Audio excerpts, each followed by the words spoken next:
You are locked in to Breakfast with Linda E, sponsored by Supermalt and Pulse 88. And by the power of technology, I'm speaking with a legend right now. This is crazy. Listen, I'm going to give you a clue as to who I'm speaking to, right? So, this woman made me believe I was a ghetto superstar, although some of my friends called me Lady Marmalade. When I was fallen, she got the best of me.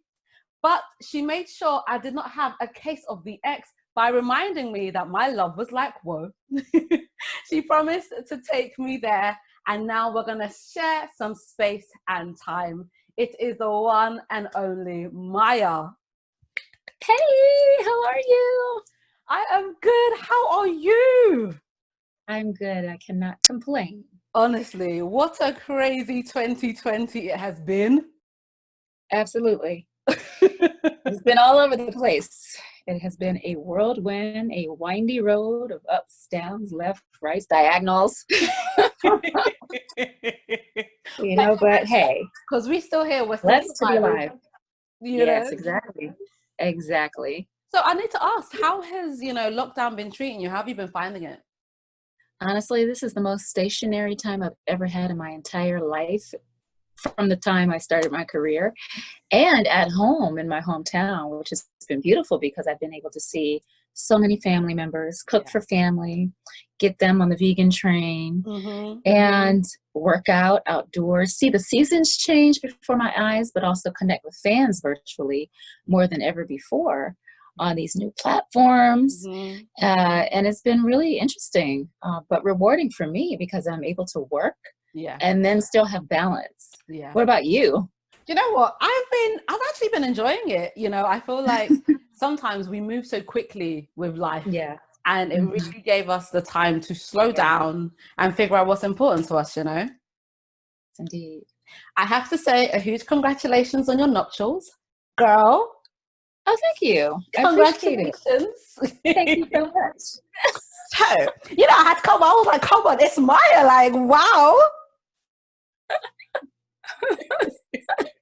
Like, wow. But talking about working, okay, you've got the new video and the new song out right now. Yeah, Space and Time. Talk to me about them? About it, should I say? Well, Space and Time is a Lewis York production, and that is a duo, a dynamic duo comprised of Claude, Kelly, and Chuck Harmony, amazing songwriters, producers, musicians. And we got together in 2018 to record that song for one of my next projects on the way. And, it was appropriate for the times. I wasn't planning on releasing it this year, but it just spoke to me, and we got together about it, worked out the business, and it dropped in May 29th, but the video recently dropped, which I shot in my backyard during quarantine and lockdown. Yes. And, for the first time, I found a film crew that shoots documentaries and movies and music videos in my own hometown. So they came over, we practiced social distancing with masks on and on my property, and we got it done. So that came out June 20th, and it's now available on iTunes, Tidal, but it premiered on Vivo. Yay! Can I just say, I want a backyard like yours. Very, spacious. Maryland is where I'm from, on the East Coast of the U.S. So we have a lot of farmland out here. And when I actually moved here in 2005, I wanted to make sure that I had enough land to actually grow food eventually. I haven't gotten into it yet, except for on my balcony, but that was really important for me. I was just kind of hip to what was happening, and I just wanted to make sure that I was self-sufficient on land a long time ago and have balance. What was the one thing that you wanted to start growing? Kale, lettuce, cucumber, zucchini. I love seeing things grow from the ground. We have 4 seasons here, so having trees can, be a little bit more tedious, and you may not see the fruit of your labor literally. Because it takes a special environment to grow the tropical types of fruits that I love. but they probably won't grow here because we do get blizzards and, you know, a real winter with snow on the ground. But our summers are super hot.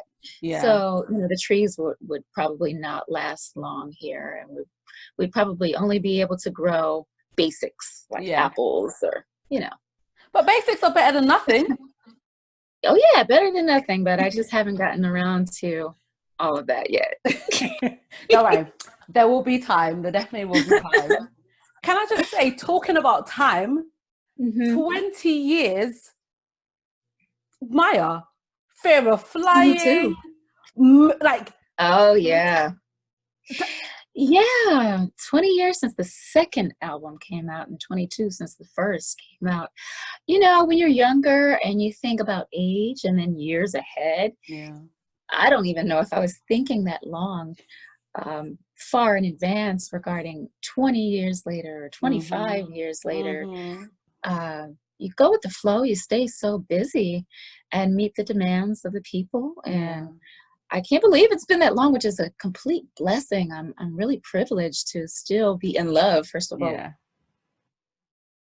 It's brand new to me. That means that I am evolving. And I'm just as excited, if probably not more excited now, in my career and music especially than I was when I first started, because I think when you first start, you're just learning and absorbing.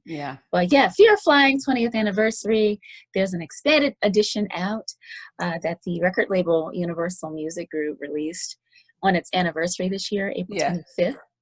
And we had a ball. The fans and I got on live for like 3 to 5 hours. I can't remember the time frame, but yeah, it was memory lane and just really fortunate, you know? It's honestly, it's amazing. Which tracks would you say are your favorite tracks on that particular album? And I know that's a difficult question. No, it's not. Oh, go on, hit me. No, I do have my favorites. My top #1 favorite is called Lie Detector. It's so different. Wyclef produced that record with Jerry Wanda, and Beanie Man is my first feature. So I got together with him on my album first, and then we did a trade-off situation. Girl Dem Sugar. Yes, and got on his album for Girls Dem Sugar. But I love Lie Detector. Actually, I'm thinking about remaking it and making it a new age, you know, with a live band and all of that stuff. And because I always thought that should have been a single because it was a standout song.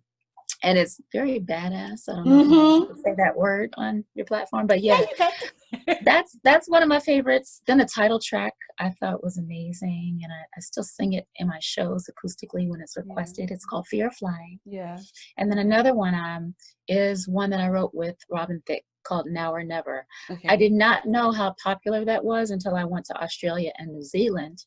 And when I would give fans a special request, when I would give fans a special request segment in the show, they would request Now or Never. So, yeah, that's another favorite. It reminds me so much of Stevie Wonder. Yeah. Well, do you know what? Switching lanes slightly. You mentioned that you went on IG Live with the fans for a few hours. And there is a popular show on IG Live. Well, it's gone beyond IG Live right now. Versus TV. They have a partnership with Apple, and it's just a huge platform. And I've heard that you are open to a Versus challenge. Yeah, artists always get asked the question now, and it's never been on my radar. I've never really thought about it, but just recently I was doing an interview and someone brought it up. And yeah, I'm always open to everything, you know, that comes my way, especially now, because if you're not open-minded to things that are not comfortable for you or are new for you, you'll never grow. So I'm always open to trying new things, and I've actually tuned in. And I think it's an amazing platform, especially now while we're bored at home. And I was highly entertained when I tuned in. So yeah, I'm always open to all opportunities. Obviously, specifics in business, you know, you work that out on the side. Of course. Yeah. Who would you say would be, I don't want to say a worthy challenger, but who could you see yourself going back to back with on Versus? That's really not something for me to answer. That's actually something that the coordinators, but mostly the fans out there would want to see. You know, I've seen a couple of recommendations or like pair ups, but I would honestly want people out there to tune in because it is for them. And they would have to make the decision based on what they want to see. you know? I feel you. I feel you. Things. I was thinking, like, who would I think? I've got a few ideas, but we'll talk about that later. You have mentioned, and you are notably known for your vegan lifestyle. Yes. How? What was the kind of the springboard? What made you go vegan? The springboard was I am my own disciplinarian, and I always have been. But in 2007, I actually parted ways with the major label system and began my Yes. Planet Nine independent label. And I knew that I was going to be stepping into new territory from ground zero, not knowing a thing about this world of independence.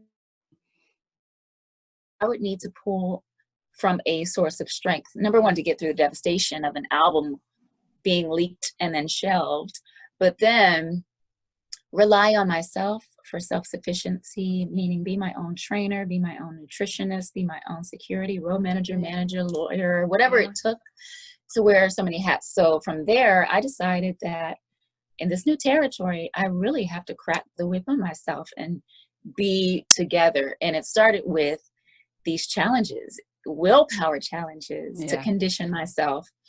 And I started with like, okay, no alcohol, not even wine for a year. Not that I was an alcoholic or anything, but it was that. It was also vegetarianism. That's how I started into the vegan world. And running a marathon, celibacy, the list goes on and on. Water fasts for 10 days. Wow, You know, there were a lot of things. There were a lot of things that I made myself do for mental strength, discipline, but also self-mastery and trusting myself, so that if something did get stripped away from me again, that I would be able to handle it. Because if I can learn how to survive without food, especially the kind of food that I love, you know, then maybe I can learn from it, but also do without a lot of other things. So it was like mental conditioning. And that's how it started for me, because I went independent and I wanted to make sure that I could rely on me and not everyone else. And so I really became the staff. I became I wore all of those hats that you're talking about, and I still do. But that's how it started, you know, and then I progressed into vegan life in 2014. I started my vegan journey July 1st of 2014. And once I stepped into that territory, I'd learned so much, and I've just never looked back because of the facts that were uncovered. Those facts are a little bit scary. And the thing is, I totally understand what you mean about self-discipline. I've recently started doing intermittent fasting, and it's crazy. When you become kind of a master of yourself, you unlock so many possibilities. And I think it's definitely something that individually we need to really look at and just see how much power we have over ourselves, and you know what we can truly do with that. So it's absolutely amazing. I'm not quite sure I'm ready to go vegan yet. As a Nigerian, I eat too much meat and too much jollof rice.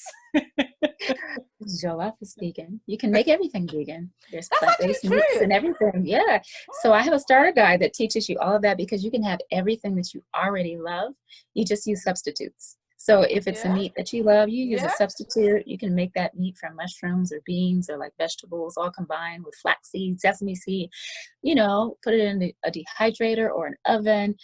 Fry it the same way that you would, but used grapeseed oil instead of Crisco, or, you know, animal broths or anything like that. There's vegetable broth. So it's all about substitutes, and it's super easy to make all the things that you already love. And my starter guide is for free. It's on myamaya.com/lifestyle, because I conduct these challenges every month, and the fans, they want to know, like, how do you do this? I can't. Yes, I can. You know, so they come on board, and I just show them how easy it is and how tasty it is too. I'm definitely going to be checking that out, but I need some options. But going back 20 years, and you know, you spoke on, you know, leaving the label, moving independent. You know, Mya from 20 years ago, would you have advised yourself to still go down the label route, or would you have advised yourself to go independent sooner? Well, I loved being signed to a major label. But things happen out of negligence. And obviously we live in a day and age with technology, and albums get leaked all the time when there's not extra special care. My situation is a little different, where the release date was changed 3 times, and you have territories all over the world that are either a day ahead or at least hours ahead. And when they get the notice too late, it's already out there in the universe. But we're no longer in the 70s or 80s anymore. When you're in the 2000s, when it's out in one territory, that means it's going to leak on YouTube and everywhere else all over the world. So then all of this investment, money-wise, time-wise, soul and heart-wise, for everyone, the label, myself, the producers, songwriters involved, musicians, mixing, mastering. There's so many people, you know. There were interviews conducted. So it's devastating. But my advice to myself 20 years ago would just be go with the flow. And whatever feels right in alignment with you and makes you feel alive and fulfilled, yes, go with that. Now, when you don't have the options always, make sure that it's obviously not against your morals. You know?